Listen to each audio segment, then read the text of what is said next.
Hello there. Thank you for joining me. Our painting today is entitled Southern Belle. It's a beautiful, beautiful painting with the girl sitting on a concrete bench in a bed of flowers. You're just gonna love it. Let's go to the palette and get started on it. I'm using a small brush. I'm making a mixture of alizarin crimson and burnt umber, and I'm thinning my paint. This mixture is going to be used for the shadows in the girl's dress, and we're taking a little bit different approach to this painting. What we're going to do is we're going to paint the shadows first, fill in the dress, fill in the girl, then we're going to fill in the background around her. So just bear with me, it's going to work. Okay, I've got my mixture ready, and I'm going to fill in all of the shadows on the girl. Now, as strange as it seems, I'm starting with her fanny. We're putting her right down on the bench. This is the shadow that's under her arm. She has a bouquet of flowers in her lap. Shadows in her dress. As soon as I get these shadows laid in, you're going to see the girl sitting here before we actually paint her. Now, it's important that you thin, when you paint this, you do thin your paint. Otherwise, your shadows are going to be too dark, too heavy. It's going to make her dress too heavy. Okay, now I'm going back to the mixing the same color. When you're working with this thin paint like this, your thinner sort of evaporates on your palette, so you have to mix it up every few minutes. Okay, under her breast, between her chest and her arms, under the neck of her, under her neck, on her dress, a cast shadow on her dress, down the back of her arm, underneath her arm, little bit on the right shoulder, and you can see the girl sitting there already. Nothing but the shadows are laid in. Now, to that same mixture, I'm adding white. Same mixture. It's not quite as thin this time. We want her dress to have a rose a rose color. It's still thin, but not as thin. I'm going to add a touch of yellow ochre to that mixture to give it a little sunshine, like the sun might be just kind of catching on her. And I'm going to fill in the whole dress, now the rest of the dress, and then I'll blend the shadows a little bit. Strange to start with a skirt, but I don't know, it's what caught my eye, and that's where it started. Okay, her arm.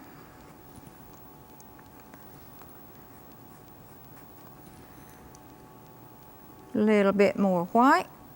Her shoulder. Now, it's important to use a small brush when you're doing this too, because a big brush, she's so dainty, she could really get away from you. Her shape of her body could get away from you. I'm going to reinforce the shadows a little bit now. And then I'm going to very gently do a little blending. You can almost see her just sitting there already. Now I'm blending the color of the dress into the shadows. Very gently, ever so gently.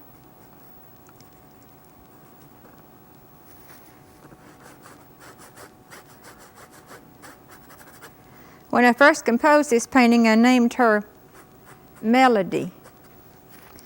And after I got finished painting her, she just kind of reminded me of a Southern Belle sitting in this bed of flowers, so I changed her name. Wonder what she's thinking about. Think she's sitting here waiting on a boyfriend? Is he going to meet her here? Now I'm going to go ahead and fill in the hair because I want you to be able to see the girl. This is just burnt umber. I thinned it just a little tad. I'm using sort of a little curly stroke for that so her hair won't look stiff and, oh, real thick. Let her hair hang right down on her dress, right over her shoulders. Okay, now, by filling in her hair, if I want to change the shape of anything around her face now, I can do it. When I put the flesh color in for the face, if I wanted to move her forehead up, I could do that. If I wanted to tilt her head over, I could do that. I could do anything I wanted to now. I'm using the same mixture, adding a little more white, a little more yellow ochre, and continue working with thinner paints.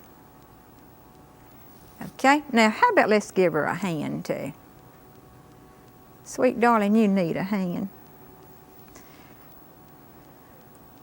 All right, now I'm going to pull some hair down over. I think I will tilt her head down just a little bit. Oh, look at that. She's just sitting there waiting on that fella. You better come on.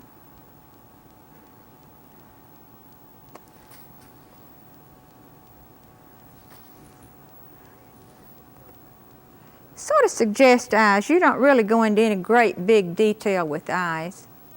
Just kind of suggest a couple of little dots, maybe like a lash. Okay, now I think we won't pick around on her anymore for right now. We're going to go on and start on the background. So I'm going to a bigger brush. I'm going to go back to the palette. I'm going to use white and yellow ochre. Going to start in the sky. White and yellow ochre. Start at the top of the canvas. Oh, I hope I don't mess her up. If I do, we'll just fix her. My bristles are holding a lot of the thinner, and as I'm scumbling across here, it's kind of flying off the brush, to tell you the truth about it. Okay, now we're going to have side trees on both sides of the canvas, so I'm kind of just scrubbing across the area where the trees are going to go. Going to pick up a little bit of alizarin crimson and add it to the top of the sky. This is just for a little interest. Little added interest to the painting. When I work around the girl, I want to go to a smaller brush because I want to be ever so careful. Then I'll go back to the big brush again. For that, I'm using white, a little bit of cad yellow medium.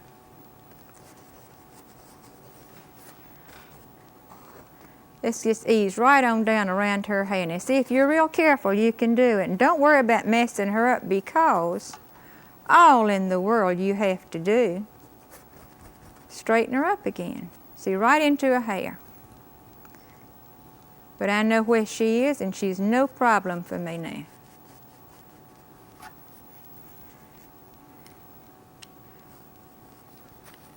See how easy that is? Now we have purple trees that go back here behind her. That's another reason I'm not least little bit concerned about, oh, giving her a real nice hairdo at the present time. I just want the shape in there.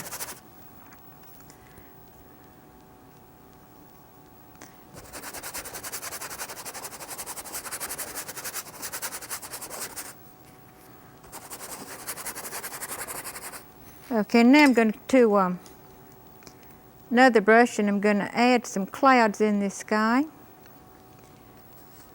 I want plenty of time to sort of play with her and dress her up a little before our time is up.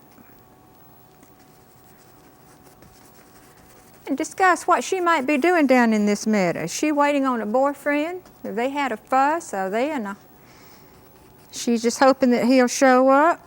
Is she meeting a new fella down there? She just getting away from her brothers and sisters? Just what is she doing? I don't know, but if she tells us, I'll tell you. Okay, now to make a little give these clouds just a little interest, I'm going to add a little bit of alizarin crimson, just in places behind a few. Go to a stiffer brush and kind of push that in.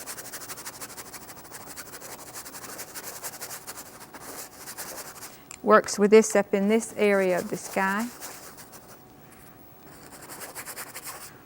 Okay, that's looking good. Now I'm going to go to the purple trees behind the girl right here. For that I'm using a mixture of alizarin crimson and Payne's gray. Now you have to use more alizarin than Payne's gray though. Now that is so important. Alizarin crimson, Payne's gray, and white. And that's going to give you a shocking, beautiful purple. Now, would you have ever thought of using those colors to get purple? Works every time. Right around my little lady. Just lay the color in and kind of scumble up. Every so often pick up a little more Payne's gray and a little more white. Get kind of a variety of colors. Okay, baby, here we come. Right around your little head, your little shoulders, right on up and make a tree behind you.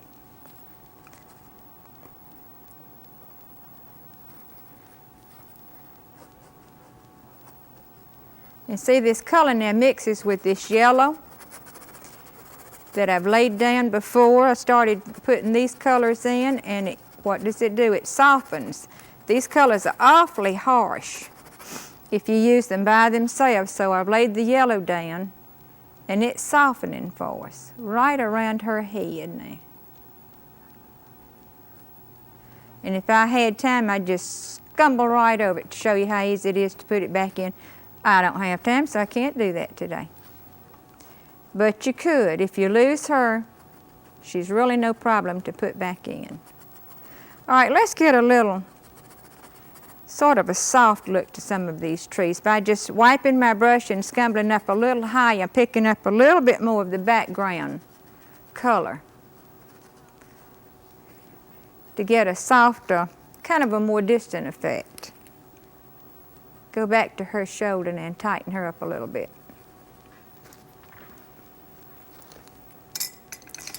Tighten her up just a little bit.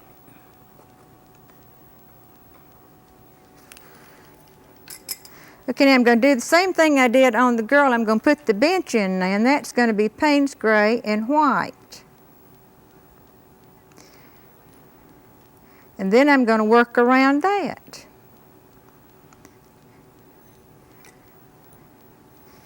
Thin my paint so that my soda glide easily. And then she's not just suspended in midair, is she? Zip.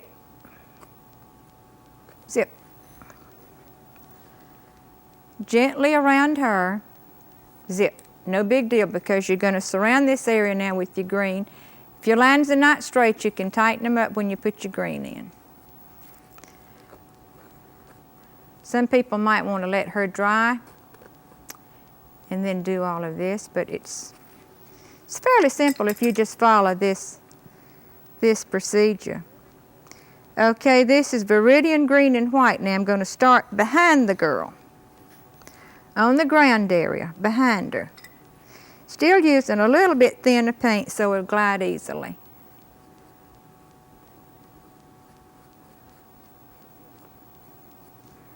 Zip.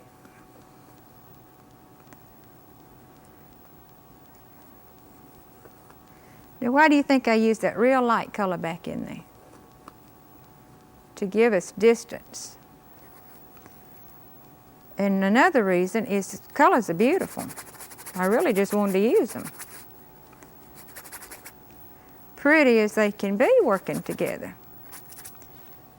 Let's get around her shoulder again, around her arm. Little bit.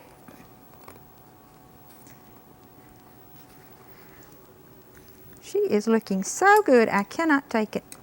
Now I'm going to a darker color. This is Viridian Green in Burnt Umber, and I'm going to work down in here. Go up to meet my lighter value. See, right on around.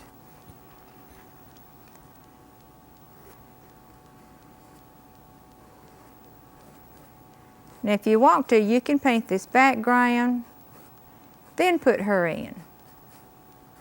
But I didn't have time to do all that today.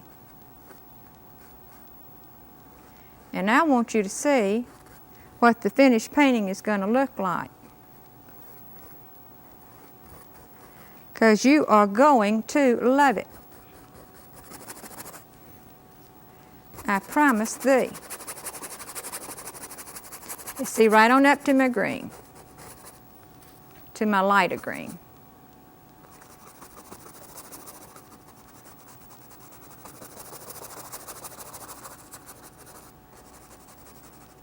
And scrub and scrub and scrub. We want a little bit of that color right through here, don't we?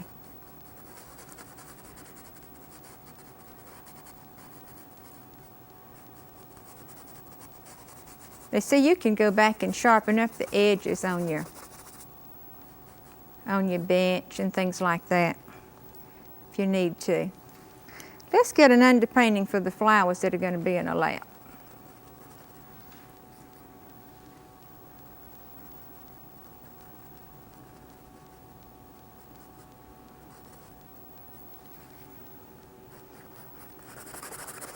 Now, baby doll, you just sit there and think all you want to. Okay, now I'm going to the foliage brush. Going to lay a lot of colors around her now. First, we're going to start with the dark on the right side of the canvas. Then after we get that, we're going to the bottom, then up the left side.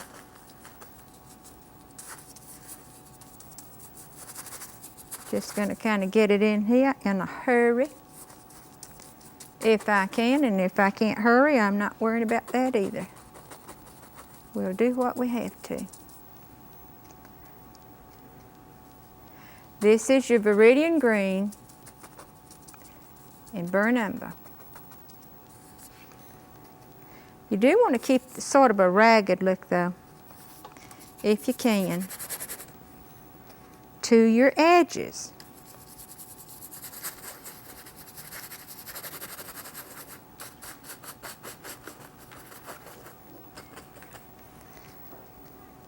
Okay, let's pull this foliage right on up on the bottom of her skirt. Now I'm trying to hold this easel is kind of not holding this canvas too well, but I hope I'm holding it tight enough that you can keep up with what's going on. It's kind of wiggling a little bit. But I'm doing my very best. Okay, to the left side now. Right up the left side, soften, down the left side. See if I can hold it back here a little bit.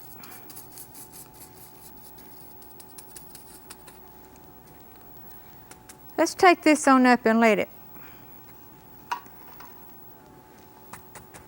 kind of fold, hang out over the sky. Oval canvases are so pretty, but they're really all kind of hard to work with unless they're secured real firmly, and it's just hardly any way to do it. Okay, now I'm going to fill in a path through this area, give us a little interest down in this, in a foreground. For that, I'm going to the palette and I'm using burnt sienna, yellow ochre, and a little white.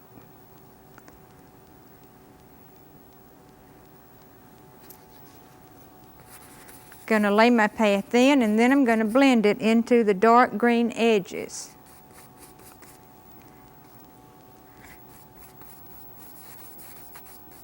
All right, now see, I'm just very gently blending these edges, and every so often I come all the way across the path, and that gives me, my brush picks up some of the dark green, that gives me the effect of ruts. Like the path has been used, it's, you know, it's been used a lot. and just now been hacked out of the, whew, that's looking great. I am so excited with it. I'm going to do a little blending right back in this area. Let me get a little brush that I can see what I'm doing. Maybe you can too. Just softening those edges down just a tad. Maybe tightening up a few little lines.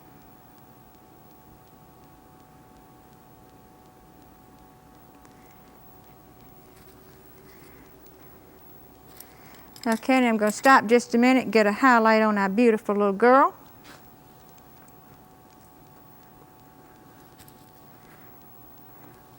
And then I'm going to blend that a little bit so she won't look too top heavy. Highlight down her arm. Highlight down her dress. The folds of her dress. Highlight down her other arm. Still too top heavy. Soften you down a little bit, child.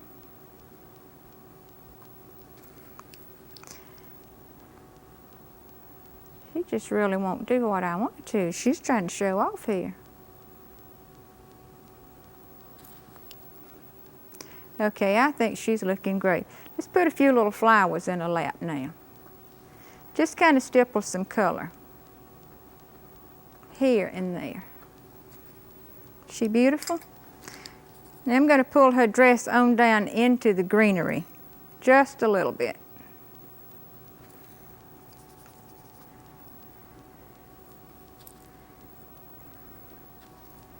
Just here and there, not the whole skirt now, just here and there. Just pick a few spots and show like, well, kind of like, well, her dress is showing through the foliage. And we're going to put some flowers up around her legs too. If I can stay out of that green paint long enough, we are.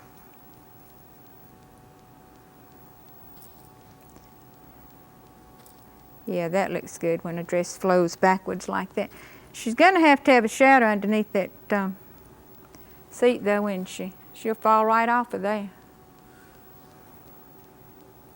See, it's so important that you step back every so often to see where you're going and what you're doing, so that you don't make any bad errors like having her just fall off that seat. Okay, now here goes our tight work. Sort of tightening up just a little bit now.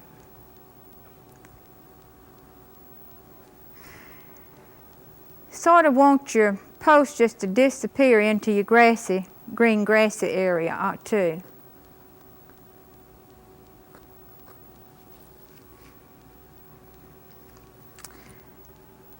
You'd have a shadow here under this post, wouldn't you? Have a little shadow back there, a little shadow here, a little shadow there.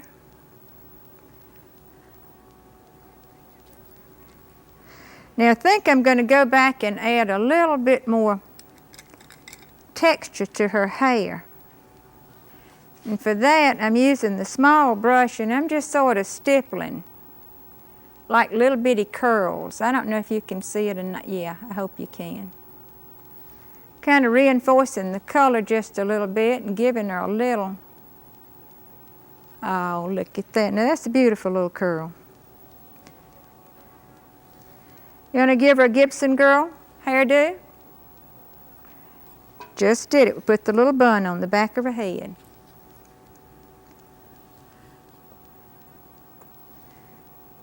Child, you are just beautiful. You ever see these old photographs with the Gibson girl hairdos? Aren't they beautiful? Make the bun a little more prominent. She is looking so pretty. Now I'm just dying to put some pretty colors. I think I'll start with Viridian green and white. This is not going to take a long time to do this mixing. But I want to pull this color in with the rest of the painting. I'm using a Deerfoot brush for that. It's a soft brush. It's just great for foliage.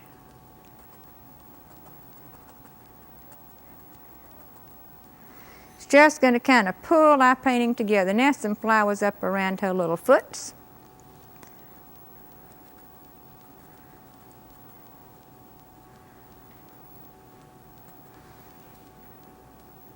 A flower here and a flower there, a flower here and a flower there.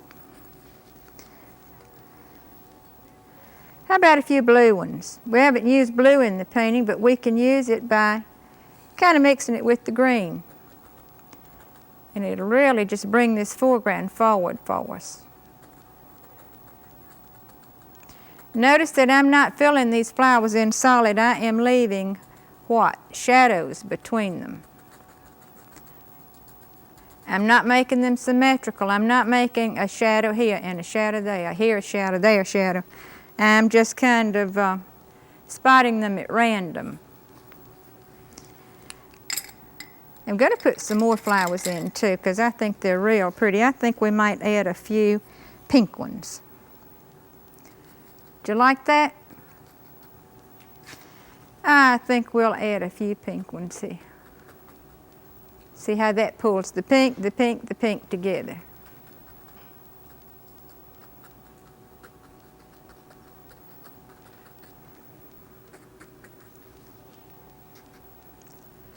A little pink here and a little pink there. And hold that canvas still.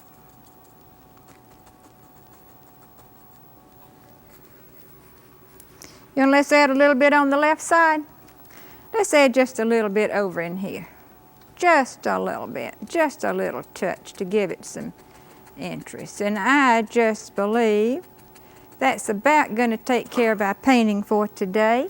I certainly have enjoyed being with you, and I'll see you next week.